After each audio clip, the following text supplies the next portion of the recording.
বইটির সত্য আনন্দ publisher private limited কর্তৃক সংরক্ষিত। নমস্কার, রেডবুক চ্যানেলের বিশেষ নিবেদন কুয়াশার 18তম পর্বে আপনাদের সবাইকে স্বাগত জানাই। আজকের গল্প সত্যজিৎ রায়ের লেখা বহুরূপী। 1941 সালে অ্যাবস্ট্রাকশন নামক একটি গল্প দিয়ে সত্যজিৎ রায়ের সাহিত্য জগতে প্রবেশ। তার লেখার জন্য তিনি পেয়েছেন বিদ্যাসাগর পুরস্কার, আনন্দ পুরস্কার ইত্যাদি। গল্পটি নেওয়া হয়েছে সত্যজিৎ রায়ের 101 গল্প সংকলনের থেকে। মে মাসে সত্যজিৎ রায়ের জন্ম বলে আমাদের চ্যানেলের তরফ থেকে এটি একটি ওনার প্রতি ছোট্ট ট্রিবিউট। তাহলে শুরু হতে চলেছে আজকের গল্প বহুরূপী।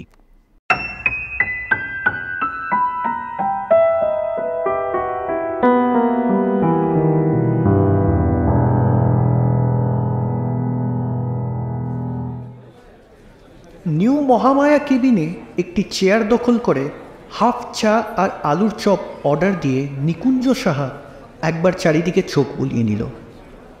তার চেনা পরিচিত কেউ এসেছে কি? হ্যাঁ, এসেছে বই কি। ওই তো রসিকবাবু, আর ওই যে শ্রীধর। পঞ্চানন এখনও আসেনি, তবে মিনিট 10 মধ্যে এসে যাবে। যত বেশি চেনা লোক আসে ততই ভালো। চেনা লোক চিনতে না পারলে তবেই না ছদ্মবেশের সার্থকতা। অবশ্য এখনো পর্যন্ত তার সবকটা ছদ্মবেশই আশ্চর্য রকম সফল হয়েছে। আজকে তো তাও দাড়ির আবরণ রয়েছে, মুখের অর্ধেকটা অংশই ঢাকা। বয়সও বাড়িয়ে নিয়েছে নিকুঞ্জ অন্তত বছর 25। গতকালের মেকআপ ছিল একটি ছোট্ট প্রজাপতি মার্কা কোপ, আর সেই সঙ্গে প্লাস্টিসিনের সাহায্যে নাকের শেপটা বদলানো। কিন্তু হাব ভাব, হাঁটা চলা, গলার স্বর এমনই চতুরভাবে পাল্টে নিয়েছিল নিকুঞ্জ যে তার 10 বছরের আলাপি পঞ্চানন গুই তার কাছ থেকে দেশলাই ধার নেওয়ার সময়ও তাকে চিনতে পারেনি। নিকুঞ্জ অসম সাহসের সঙ্গে কয়েকটা কথাও বলে ফেলেছিল। আপনি ওটা রাখতে পারেন, আমার কাছে আরেকটা দেশলাই আছে। পঞ্চানন গলার স্বরও শুনেছেন এমনি। একেই বলে আর্ট। নিকুঞ্জ সাহার আর সব শখ চলে গিয়ে এটাই পোক্তভাবে রয়ে গেছে। শুধু রয়ে গেছে না, উত্তরোত্তর বেড়ে গিয়ে শখটা নেশায় পরিণত হয়েছে। তার হাতে এখন সময়ও অঢেল। আগে একটা চাকরি ছিল, কলেজ স্ট্রিটে ওরিয়েন্ট বুক কোম্পানিতে সে ছিল সেলসম্যান। সম্প্রতি তার এক জ্যাঠামশাই শেয়ার মার্কেটে অনেক টাকা করে গত হয়েছে। তার নিজের সন্তান ছিল না, স্ত্রীও মারা গেছেন 72-তে। নিকুঞ্জকে তিনি উইল করে যে টাকা দিয়ে গেছেন তার ব্যাংকের সুদ হয়ে মাসে 750। কাজেই সেলসম্যানের চাকরিটাকে অক্লেশে ছাড়তে পেরেছে। এই জ্যাঠাই বলতেন, বই পড়ো নিকুঞ্জ, বই পড়ো। বই পড়ে না শেখা যায় এমন জিনিস নেই। স্কুলের দরকার হবে না, মাস্টারের দরকার হবে না, স্রেফ বই। লোকে এরোপ্লেন চালাতে শিখেছে বই পড়ে, এই কথাও শুনেছি। জ্যাঠা নিজে বই পড়ে দুটো জিনিস শিখেছিলেন, হাত দেখা আর হোমিওপ্যাথি। দুটোই তিনি বেশ ভালোভাবেই রপ্ত করেছিলেন বলে জানা যায়। নিকুঞ্জ তার কথা মেনে নিয়েই বই পড়ে শিখেছিল চামড়ার কাজ আর ফটোগ্রাফি। মাস 6 আগে কলেজ স্ট্রিটের ফুটপাতে মেকআপ সম্বন্ধে একটা মোটা আমেরিকান বই দেখে সে কেনার লোভ সামলাতে পারেনি। সেইটে পড়ে এই নতুন শখটা তাকে পেয়ে বসে। অথচ মেকআপের যেটা আসল জায়গা, থিয়েটার, সেই সম্বন্ধে নিকুঞ্জের কোনো উৎসাহই নেই। একবার মনে হয়েছিল এ তো বেশ নতুন জিনিস শেখা হলো, এর থেকে একটা উপরি রোজগারের রাস্তা ধরলে কেমন হয়। নবনট্য কোম্পানির ভুলু ঘোষের সঙ্গে নিকুঞ্জের কিছুটা আলাপও ছিল। দুজনেই ইস্টবেঙ্গল ক্লাবের মেম্বার, সেই সূত্রেই আলাপ। আমার স্ট্রিটে ভদ্রলোকের বাড়ি গিয়ে কথাটা পারতেই ভুলু ঘোষ বললে, বেশ তো আছো নিকুঞ্জ, আবার থিয়েটার লাইনে আসার ইচ্ছে হলো কেন? আর আমাদের কোম্পানির কথা যদি বলো, সেখানে পরেশ দত্তকে সরিয়ে তুমি তার জায়গায় বসবে কি করে? সে লোক আজ 36 বছর ধরে মেকআপ করছে, পুরো আটটাই তার নখের ডগায়। তোমার 6 মাসের বিদ্যা শুনলে তা সে তোমার দিকে চাইবেও না, কথা বলা তো দূরের কথা। না হ্যাঁ, ওসব ভুলে যাও। সুখে যখন আছো তখন ভূতের কিল ভোগ করবে কেন সাধ করে? নিকুঞ্জ সেই দিনই পেশাদার মেকআপের চিন্তা মন থেকে মুছে ফেলে দেয়। তাহলে মেকআপ শিখে করবে কি সে? কার মেকআপ করবে? চুল ছাটার সেলুনের মতো তো মেকআপের সেলুন খোলা যায় না, যেখানে লোক পয়সা দিয়ে নিজের চেহারা পাল্টে নিতে আসবে। তখনই নিকুঞ্জের মনে হলো, কেন আমার নিজের চেহারার কি দোষ করল? সত্যি বলতে কি, তার নিজের চেহারায় কয়েকটা সুবিধা আছে, যাকে বলে ন্যাচারাল অ্যাডভান্টেজ। নিকুঞ্জর সবই মাঝারি। সে না লম্বা না বেটে, না কালো না ফর্সা, না চোখা না ভোঁতা। যে না খাড়া তাকে ভোঁতা করা যায় না, যে বেশি লম্বা তাকে বেটে করা যায় না, যে বেশি কালো তাকে ফর্সা বানাতে হলে যে পরিমাণ রঙের প্রলেপ লাগে তাতে মেকআপ ধরা পড়ে যেতে বাধ্য। দুদিন ধরে আয়নায় নিজের চেহারাটা স্টাডি করে নিকুঞ্জ তাই স্থির করল যে মেকআপ সে নিজেকেই করবে। নিজের চেহারার ওপরেই চলবে তার যত এক্সপেরিমেন্ট। কিন্তু তারপর এই মেকআপের উদ্দেশ্যটা হবে কি? উদ্দেশ্য হবে দুটো। এক, নিজের শিল্পচাতুরীকে পারফেকশনের সবচেয়ে উঁচু স্তরে নিয়ে যাওয়া, এবং দুই, লোকের চোখে ধুলো দিয়ে আনন্দ উপভোগ করা। বই কেনার 3-7 মধ্যেই নিকুঞ্জ মেকআপের সরঞ্জাম কিনতে শুরু করে। বইতেই সে জেনেছে ম্যাক্স ফ্যাক্টর কোম্পানির প্যানকেক মেকআপের মাহাত্ম্যের কথা। সে জিনিস আমেরিকায় তৈরি হয়, কলকাতায় আসে না। অথচ দিশি রঙের নিখুঁত মেকআপ সম্ভব নয়। নিকুঞ্জকে তাই যেতে হলো প্রতিবেশী ডাক্তার বিরাট চৌধুরীর কাছে। এই ডাক্তার চৌধুরী একবার নিকুঞ্জর জন্ডিস সারিয়ে দিয়েছিলেন। এর ছেলে আমেরিকায় পড়াশোনা করে। নিকুঞ্জ খবর পেয়েছে সে বোনের বিয়েতে শিগগিরই দেশে আসছে। ডাক্তারবাবুর কাছে গিয়ে নিকুঞ্জ ভনিটা না করে সোজাসুজি বলল, আপনার ছেলে যদি একটি জিনিস আমার জন্য আনতে পারে, ও এলেই আমি দামটা দিয়ে দেবো। কি জিনিস? কিছু রং, মেকআপের রং। আমি নাম লিখে এনেছি, এখানে পাওয়া যায় না আসলে। বেশ তো, আপনি ডিটেলটা দিয়ে দিন, আমি ওকে পাঠিয়ে দেব। ম্যাক্স ফ্যাক্টরের রং এসে যায় 3 সপ্তাহের মধ্যে। তার আগেই অবশ্য বাকি সব জিনিস কেনা হয়ে গেছিল তার।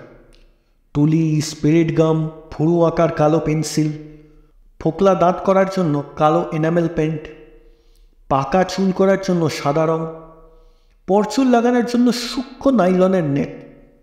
এছাড়া কিনতে হয়েছে বেশ কিছু আলগা চুল, যে ওই সূক্ষ্ম নেটের ওপর একটা একটা করে বসিয়ে নিকুঞ্জ নিজে হাতে তৈরি করে নিয়েছে 20 রকমের কোপ, 20 রকমের দাড়ি আর 20 রকমের পরচুলা। রুক্ষ, মসৃণ, সোজা, ঢেউ খেলানো, কাফরিদের মতো পাকানো, কোনো রকম চুল বাদ নেই। কিন্তু শুধু মুখ পাল্টালেই তো হলো না, সেই সঙ্গে পোশাক না বদলালে চলবে কি করে? নিকুঞ্জর 7 দিন লেগেছে নিউ মার্কেট, বড়বাজার আর গ্র্যান্ড স্ট্রিট ঘুরে নিজের মাপ অনুযায়ী পোশাক জোগাড় করতে। রেডিমেড আর কটা জিনিস পাওয়া যায়, তাই দর্জিকে দিয়েও বেশ কিছু পোশাক করিয়ে নিতে হয়েছে। আর শুধু জামা কাপড় তো নয়, পরিধেয় সব কিছুই। 7 রকমের চশমা, 12 রকমের চটি জুতো, 10 রকমের টুপি, তার মধ্যে দারোগার টুপিও বাদ যায়নি। পাগড়ির জন্য 5 রকমের কাপড়, 5 রকমের হাত ঘড়ি, শিখদের হাতের লোহার তাগা, তাবিজ, মাদুলি, পৈতে, বোষ্টমের মালা, শাক্তের রুদ্রাক্ষ, ওস্তাদের কানে পড়ার নকল হিরে, কিছুই বাদ যায়নি। আর কিনতে হয়েছে একটা বড় আয়না, আর তার ফ্রেমে বসানোর জন্য জোরালো বাল্ব। লোডশেডিংয়ে যাতে কাজ বন্ধ না হয় তার জন্য একটা ছোট্ট জাপানি জেনারেটরও কিনতে হয়েছে নিকুঞ্জকে। চাকর নিতাইকে সে শিখিয়ে দিয়েছে সেটা কি করে চালাতে হয়। কাজ শুরু হয় 16ই অগ্রহায়ণ। তারিখটা নিকুঞ্জ ডায়েরিতে লিখে রেখেছে।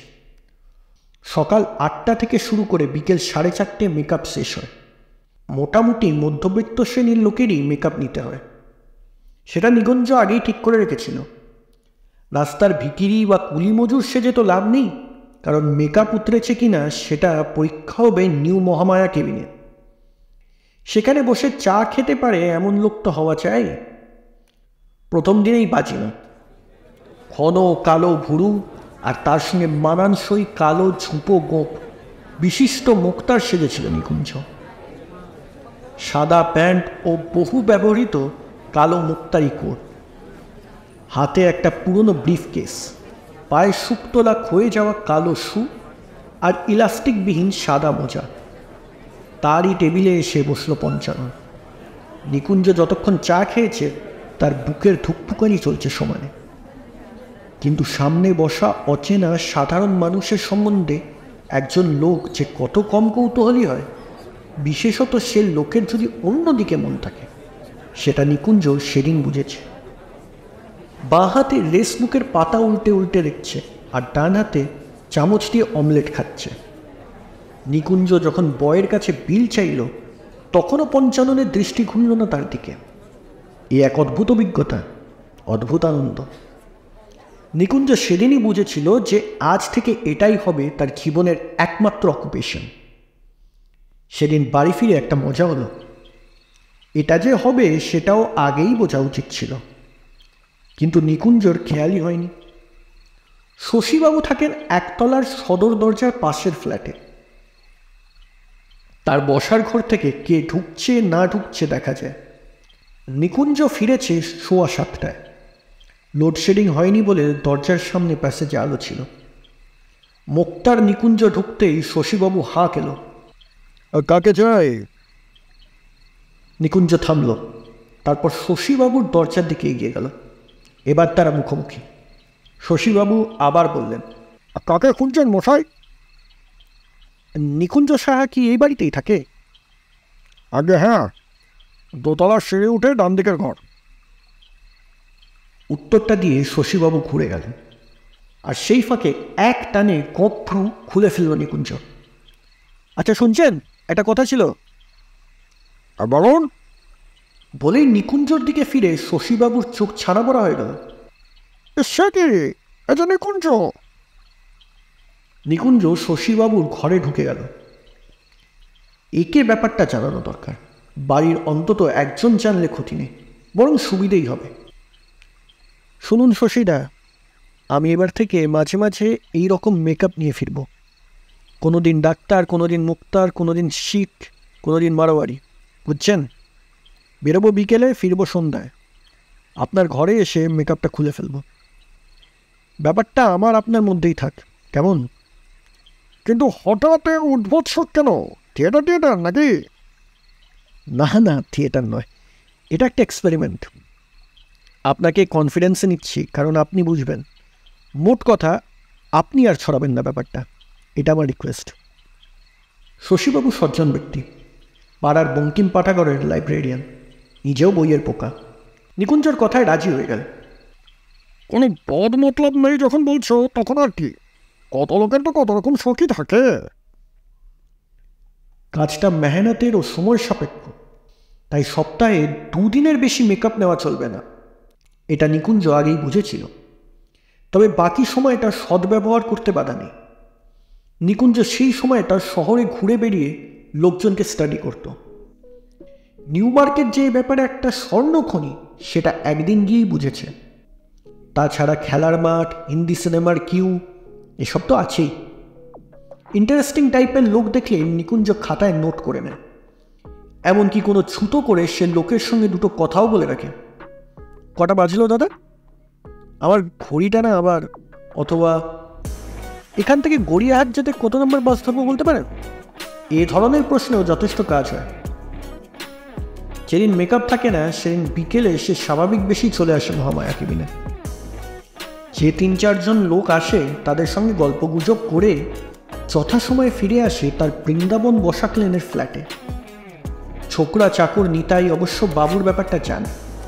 বাবুর কাণ্ড কারখানা দেখে এবং রীতিমতো উপভোগও করে, তবে চাকরটি যে খুব বুদ্ধিমান তা বলা চলে না। চিনতে পারছিস? আগে হ্যাঁ। মারবো এক থাপ্পড়। তোর বাবু বলে চিনতে পারছিস? আপনি তো বাবুই বটে, সে তো জানি। তোর বাবুর এরকম গোপ, এরকম টাক, এরকম পোশাক পরে তোর বাবু, এরকম চশমা পরে, কাঁধে এরকম চাদর নেয়? নিতাই হাসি মুখ করে দাঁড়িয়ে থেকে দরজায় হেলান দেয়। নিকুঞ্জ বুঝতে পারে মাথা মোটা লোকেদের জন্য তার এই ছদ্মবেশ নয়, তারা এই আর্ট বুঝতে পারবে না। কিন্তু শুধুমাত্র 3জন কি 4জন বন্ধুকে ঠকিয়ে কি তার কাজ শেষ হয়? এই প্রশ্নটা কদিন থেকেই নিকুঞ্জকে ভাবিয়ে তুলছে। সে বুঝেছে যে তার আকাঙ্ক্ষা ঊর্ধ্বগামী পথ নিতে চাইছে।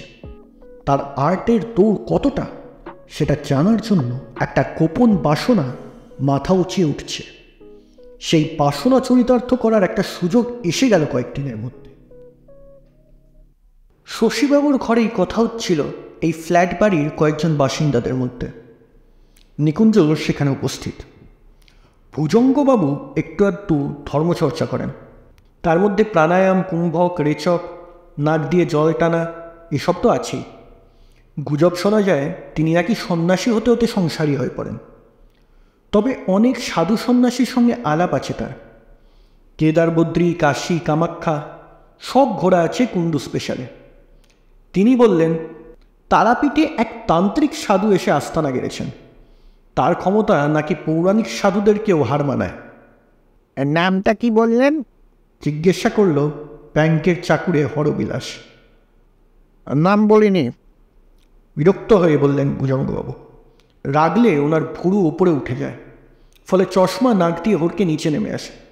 হেঁচকি বাবা কি? প্রশ্ন করলেন হরবিলাস। হেঁচকি বাবা নামে একজন সাধুর কথা কাগজে বেরিয়েছিল বটে।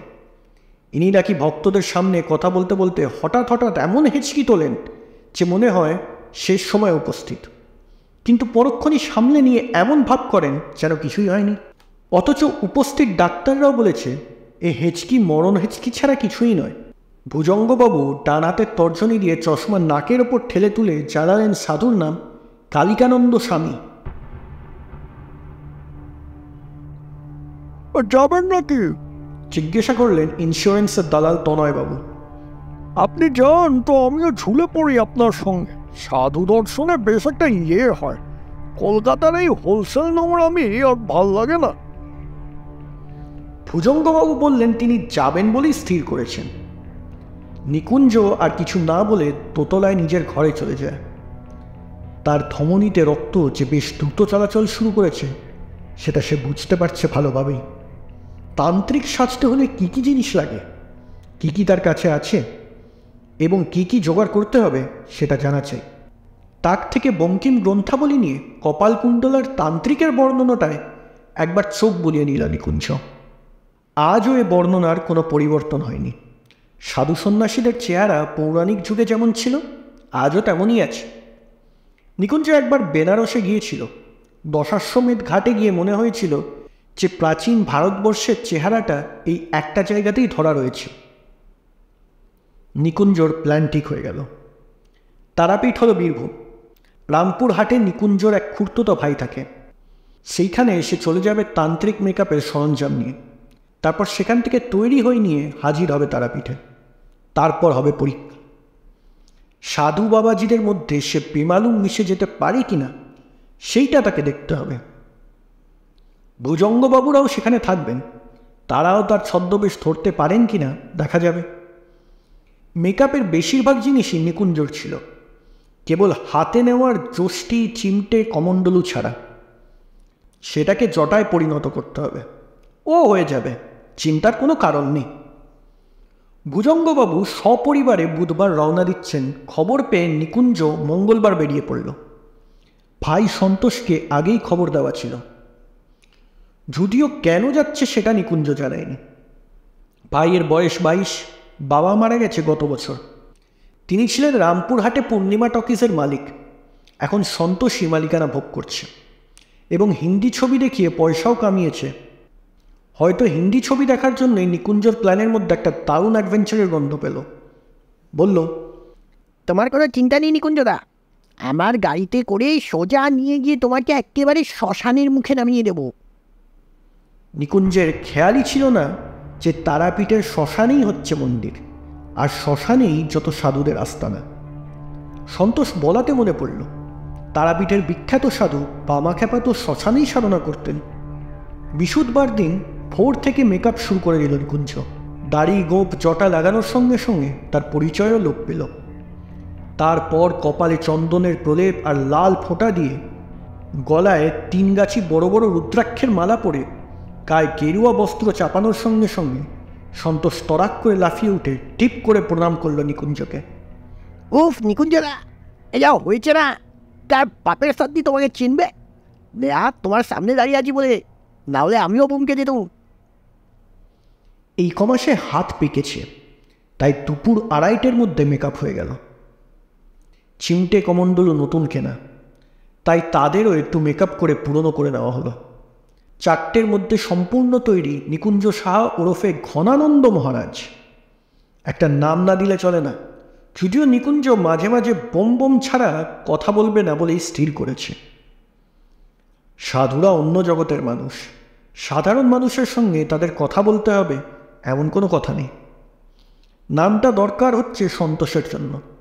সেই বলেছে, নিকুঞ্জদা, তুমি যখন গাড়ি থেকে নামবে লোকেরা ঘিরে দৌড়বেই, তখন যদি জিজ্ঞেস করে কি, তার জন্য একটা নামের দরকার। ঘনানন্দ দিব্যি গম্ভীর নাম। সন্তোষ এখন নিশ্চিন্ত।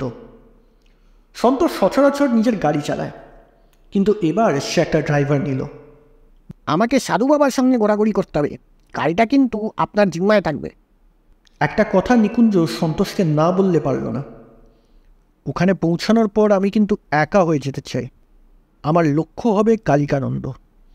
তার আশেপাশে আরও 5 জন সাধু বাবা কি থাকবে না? নিশ্চয়ই থাকবে। আমি সেই দলে গিয়ে ভিড়ব। তুই বরং আলগা থেকে ভক্তদের দলে গিয়ে বসে পড়িস। তোমার কোনো চিন্তা নেই নিকুঞ্জদা। সন্তোষের গাড়ি যখন তারাপীঠ শ্মশানে পৌঁছালো, তখন সূর্য ডুবতে আরও 8 ঘন্টা বাকি। আর 5টা পীঠস্থানের মতো এখানেও লোকের ভিড়, পাণ্ডার ভিড়। পথের দুধারে লাইন করা দোকানের গাঁদা ফুল, আবির, কুমকুম, বই, ক্যালেন্ডার, চা, বিস্কুট, তেলে ভাজা, মাছি বসা জিলিপি ইত্যাদি সবই রয়েছে। নিউ মহামায়া কেবিনের পর নিকুঞ্জর এখানে এসে এক আশ্চর্য নতুন অভিজ্ঞতা হলো। গেরুয়া পরা লোক দেখলেই লোকের মনে যে কি করে ভক্তিভাব জেগে ওঠে, সে এক আশ্চর্য ব্যাপার। গাড়ি থেকে নামা মাত্র নিকুঞ্জ দেখল লোকে তাকে প্রণাম করা শুরু করেছে। ছেলে, বুড়ো, মেয়ে, পুরুষ কেউ বাদ নেই। আপনা থেকেই আশীর্বাদের ভঙ্গিতে নিকুঞ্জর হাতটা উঠে সামনের দিকে এগোতে শুরু করলো। শেষে এমন হলো যে হাত টেনে নেওয়ারও অবসর নেই। পাশে সন্তোষ না থাকলে তাকে বোধহয় ওই জায়গাতেই আটকে পড়তে হতো। দাঁড়া, সরুন, মা পরদিন। এই করে সন্তোষ কোনো মতে একটা অপেক্ষাকৃত জনবিরল জায়গায় নিয়ে গিয়ে ফেলল নিকুঞ্জকে। এখানে চারিদিকে সাধুর অভাব নেই, ফলে আলাদা করে নিকুঞ্জের দিকে লোকের দৃষ্টি পড়ার কোনো কারণ নেই। এদিক ওদিক চোখ ঘুরিয়ে নিকুঞ্জ দেখল যে কিছু দূর একটা বটগাছের নিচে একটা ভিড় দেখা যাচ্ছে। গেরুয়া ছাড়া অন্য রং দেখা যাচ্ছে। সন্তোষ বলল, আপনি একটু দাঁড়ান, আমি দেখে আসছি ওখানে কালিকানন্দ বসে আছে কিনা। ওর সামনে আপনাকে পৌঁছে দিয়ে তবে আমার কাজ শেষ। আমি আপনাকে চোখে চোখে রাখ, তারপর যখন যাওয়ার ইচ্ছা হবে তখন আমাকে ইশারা করলেই আমি বুঝতে পারবো। সন্তোষ দেখে এসে ফিসফিস করে জানালো, ওই ভিড়টা কালিকানন্দের জন্যই বটে। আপনি সোজা এগিয়ে যান নিকুঞ্জদা, কিচ্ছু পরোয়া নেই। পরোয়া নিকুঞ্জর এমনিতেও নেই। সে এখানে এসে অবধি অত্যন্ত সহজ বোধ করছে, সেই সঙ্গে একটা পরম তৃপ্তির ভাব। মেকআপে তার জুড়ি কেউ নেই, সে বিশ্বাসটা তার মনে আজ পাকা হয়েছে। নিকুঞ্জ এগিয়ে গেল ভিড়ের দিকে। পথে 2-1 জন প্রণাম করল। নিকুঞ্জ যথারীতি হাত বাড়িয়ে আশীর্বাদ করল। উদাত্ত কণ্ঠে উচ্চারিত বাণী কিছুক্ষণ থেকেই শোনা যাচ্ছে। নিকুঞ্জ এগোনোর সঙ্গে সঙ্গে শব্দ ক্রমশ জোর হয়ে আসছে। আর একটু এগিয়ে যেতেই দেখতে পেল কালিকানন্দকে। বাঘের মতো চেহারা বটে, এবং বাঘছালের ওপরেই বসে আছে। তিনিই বাণী শোনাচ্ছেন ভক্তদের। সবই ছেদ কথা, কিন্তু বলার ঢঙে বিশেষত্ব আছে। আর সেই সঙ্গে চোখের দৃষ্টিতেও। বড়িকে ঘিরে যে সাদা অংশটা, সেটা সাদা নয়, গোলাপি। গাঁজা খাওয়ার ফল কি? হতেও পারে। ভক্তের সংখ্যা 50-60-এর বেশি নয়, তবে 1-2 করে ক্রমেই বাড়ছে। ওই তো ভুজঙ্গবাবু আর তার স্ত্রী। তনয়বাবুও নিশ্চয়ই আছেন ভিড়ের মধ্যে। ভুজঙ্গবাবুরা মনে হয় বেশ সকাল সকাল এসেছেন, কারণ তাদের স্থান ভক্তদের একেবারে প্রথম সারিতে। কালিকানন্দের দুপাশে এবং পিছনে 10-12 জন গেরুয়াধারী বসেছে। তাদের সকলেরই গোঁপদাড়ি, জটা, রুদ্রাক্ষের মালা, সর্বাঙ্গে ভস্য। অর্থাৎ নিকুঞ্জের সঙ্গে তাদের চেহারার তফাৎ করা প্রায় অসম্ভব। নিকুঞ্জ ভিড়ের পেছন দিয়ে এগিয়ে গেল সাধুদের দলের দিকে। কোত্থেকে যেন কানে একটা গান ভেসে এলো। হঠাৎ গানটা আরো স্পষ্ট হয়ে উঠল। কেন? কারণ আর কিছুই নয়, কালিকানন্দের কথা থেমে গেছে। নিকুঞ্জের দৃষ্টি গেল সাধু বাবার দিকে। কালিকানন্দ তার দিকেই চেয়ে আছে, এক দৃষ্টে, রাঙা চোখে। নিকুঞ্জের হাঁটা থেমে গেছে। অন্যান্য সাধু আর ভক্তেরও দৃষ্টি তারই দিকে। এবার কালিকানন্দকে উদাত্ত কণ্ঠে প্রশ্ন করল, বাবাজির বেগ ধরা হয়েছে? গেরুয়া পড়লেই সাধু হয়? গলায় মালা পড়লেই সাধু? গায়ে ছাই মাখলেই সাধু? তোর অস্পর্ধ তো কম নয়। তোর চটা ধরে যদি টান দি তখন কি হবে? কোথায় যাবে তোর সাধুগিরি? চোখের পলকে সন্তোষ হাজির হলো নিকুঞ্জের পাশে। আর নয় দাদা, সোজা গাড়িতে। নিকুঞ্জর সমস্ত দেহ অবশ, কিন্তু তাও পালানো ছাড়া পথ নেই। সন্তোষের কাঁধে ভর করে প্রায় চোখ বন্ধ করে সে রওনা দিল শ্মশানের গেটের উদ্দেশ্যে। কানটা খোলা, তাই কালিকানন্দের শেষ কথাগুলো না শুনে পারল না। এই ভণ্ডামির ফল কি তা জানো তুমি নিকুঞ্জ সাহা? কলকাতায় পৌঁছে বাসা বদল করতে হলো। আর এ তল্লাটে নয়। ভুজঙ্গবাবুর সামনেই ঘটেছে ঘটনাটা। তিনি এসেই হাটে হাড়ি ভাঙবেন, আর তখন টন্টিটকিরিতে কান পাতা যাবে না। ভবানীপুরে কাঁসারিপাড়া লেনে একটা ফ্ল্যাট পাওয়া গেল ভাগ্যক্রমে। ফ্ল্যাট মানে 1.5 ঘর, ভাড়া 250 টাকা। বাপরে বাপ, তান্ত্রিকের কি তেজ, কি অন্তর্দৃষ্টি! পাদ্রী, পুরুত, মোল্লা, দরবেশ এসব মেকআপের যা সরঞ্জাম ছিল নিকুঞ্জর কাছে, সব বাস্ক থেকে বের করে নিয়ে কাছেই আদিগঙ্গার জলে ফেলে দিল সে। 3 সপ্তাহ লাগলো আবার স্বাভাবিক অবস্থায় ফিরে আসতে। ইতিমধ্যে নতুন পাড়ার আলাপি হয়েছে 2-1 জন। এখানেও রয়েছে বাড়ি থেকে 8 মাইলের মধ্যে বড় রাস্তা একটি রেস্টুরেন্ট, নাম পরাশর কেবিন। এখানে কেউই জানে না নিকুঞ্জের কলঙ্কময় ইতিহাস। তারকবাবু, নগেন মাস্টার, শিবু পোদ্দার। শিবু আবার থিয়েটারে পাঠ করে। নিকুঞ্জকে ধরে নিয়ে গেছিল একদিন তপন থিয়েটারে আগুনের ফুলকি দেখাতে। দেখবেন কেমন ফার্স্ট ক্লাস মেকআপ নি। যাওয়ার আগে বলেছিল শিবু। নিকুঞ্জ দেখে হাসবে না কাঁদবে ঠিক করতে পারেনি। এই মেকআপ, এরা কি ভালো মেকআপ দেখেছে কোনো দিন? আমার মেকআপ দেখলে তো এদের লজ্জায় মাথা হেঁট হয়ে যাবে। পরক্ষণেই অবশ্য মনে পড়ল তারাপীঠের অভিজ্ঞতার কথা। তবু তান্ত্রিকদের অলৌকিক ক্ষমতার কথা তো শোনাই যায়, এতে অবাক হওয়ার কিছু নেই। নিকুঞ্জর চালে একটু ভুল হয়ে গেছিল, এই যা। কিন্তু তাই বলে কি তার স্বাদের অকুপেশনটা একেবারে বরবাদ করে দিতে হবে? সে হয় না, হতে পারে না। আরও কত কি সাজতে বাকি আছে। যেমন একটা সত্যি করে সন্ধ্যা চরিত্র এখনো সাজা হয়নি।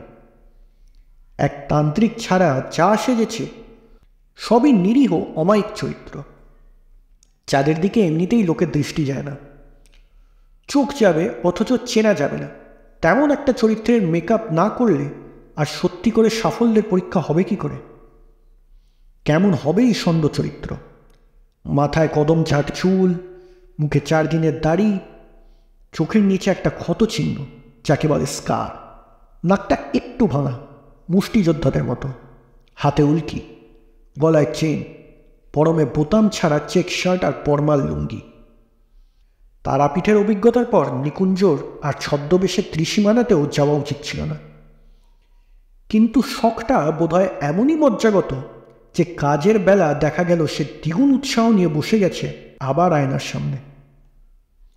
সকালবেলা চা খেয়েই কাজে লেগে যাওয়ার ফলে সেদিন আর নিকুঞ্জর খবরের কাগজটাই দেখা হলো না। ফলে খিদিরপুরে জোড়া খুনের খবরটা এবং পলাতক আততায়ী ডাকসাইটে গুন্ডা পাকামণ্ডলের ছবিটাও দেখা হয়নি। যদি হতো তাহলে অবশ্য নিকুঞ্জ মেকআপটা অন্যরকমভাবে করত।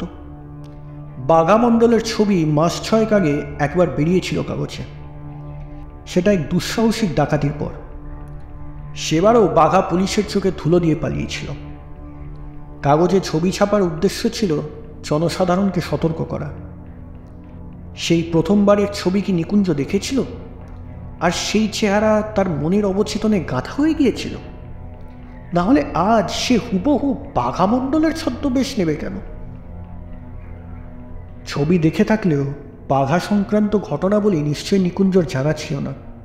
যদি থাকতো তাহলে তাকে এসে টেবিলে বসতে দেখে যেভাবে পরাশর কেবিন খালি হয়ে গেল, সেটা তার মনে কোনো বিস্ময়কর সৃষ্টি করতো না। ব্যাপারটা কি? এরা এরকম করছে কেন? ম্যানেজার উঠে কোথায় গেলেন? বয়টা ওই কোনায় ওরকম ফ্যাকাশে মুখ করে দাঁড়িয়ে ঠকঠক করে কাঁপছে কেন? ম্যানেজার যে পাশের ডাক্তারখানায় গিয়েছেন পুলিশে ফোন করতে, এবং সেই ফোন যে পুলিশ ভ্যানকে চুম্বকের মতো টেনে আনবেন নিকুঞ্জের পাড়ায়, সেটা আর নিকুঞ্জ জানবে কি করে? তবে এমনও দেখা যায় যে একজন লোকের চরম সংকটের মুহূর্তে তার উদ্ধারকল্পে ভাগ্যদেবতা পুরো হাতটা না হলেও অন্তত একটা আঙুল তার দিকে বাড়িয়ে দেন। সেই আঙুলই হলো নিকুঞ্জের পাশের চেয়ারে পড়ে থাকা একটা দৈনিক কাগজ। কাগজটা পুরো দেখারও দরকার নেই। যে পাতায় সেটা খোলা রয়েছে তাতেই রয়েছে খুনি বাঘা মণ্ডলের ছবি, আর সঙ্গে সংক্ষিপ্ত গরম খবর। এই মুখী আজ নিকুঞ্জের আয়নায় তারই চোখের সামনে ক্রমে ফুটে উঠেছে। নিকুঞ্জর হাত পা ঠান্ডা হয়ে গেলেও কাগজটা কাছে টেনে এনে খবরটায় একবার চোখ বুলিয়ে নেওয়ার লোভ সে সামলাতে পারল না। আর নেওয়া মাত্রই সমস্ত ব্যাপারটা জলের মতো পরিষ্কার হয়ে গেল। রাস্তায় বেরিয়ে দৌড়ে কাঁসারিপাড়া লেনে নিজের বাসায় গিয়ে ঢুকতে সময় লাগলো 10 মিনিট। একটা গাড়ির শব্দ সে পেছন থেকে পেয়েছে এবং ঠিক সন্দেহ করেছে সেটা পুলিশের ভ্যান। কিন্তু সেদিকে মন দিলে চলবে না। আসুক পুলিশই বোকা বনবে। তারা সিঁড়ি ভেঙে দোতলায় পৌঁছানোর আগেই নিকুঞ্জ ছদ্মবেশ উধাও হয়ে যাবে। নিকুঞ্জ সাহা তো কোনো অপরাধ করেনি, করেছে বাঘা মণ্ডল। ঘরে ঢুকে চাকরকে চায়ের জল চাপাতে বলে নিকুঞ্জ দরজাটা খিল দিয়ে বন্ধ করে দিল। হে ভগবান, লোডশেডিং! এখন জাপানি জেনারেটর চালাতে গেলে সময় লাগবে। কোনো ব্যাপার নয়, মোমবাতি আছে, কিন্তু আগে জামাটা ছেড়ে ফেলা উচিত। সে কাজটা অন্ধকারেই হবে।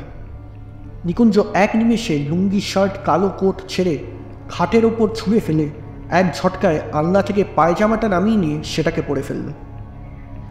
তারপর দেশলাইয়ের আলোয় মোমবাতিটা দেরাজ থেকে বার করে সেটাকে জ্বালিয়ে টেবিলের ওপর রাখল।